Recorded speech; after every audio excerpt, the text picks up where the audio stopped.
ကြောင်စင်လာကြီးမှာရာဇဝင်မှာရွှေရောင်ချုံလွမ်းသောနေသွေးများ MYANMAR အခုလက်ရှိမျိုးဆက်တင်များတာဝန်ကိုယ်စီယူဆောင်ထိန်သိမ်းသို့အနာဂတ်မှာ MYANMAR ရေကောင်များရဲ့မိတ်ဝစကားရမစင်သိမ်းတာဘူကောင်ဖက်ကသွေးဒီရဲ့ဖေရှောင်းမပဲဘူးဟေးရေကောင်တော့ထွန်းလုံးဘူးပဲစာဒီသွေးစာဒီမှာကဲဟဲ့ရေကဆိုတော့ကြမှာတွေဆွဲမလျှော့နဲ့ဟေးပထမဆူလက်အရာယူပဲ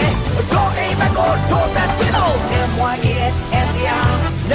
န်မာတဲ့ဟေးမြတ်တာညီညွတ်တဲ့နိုင်ငံတကာမှာအောင်မြင်ဖို့တွတ်တို့ကြိုးစား MYANMAR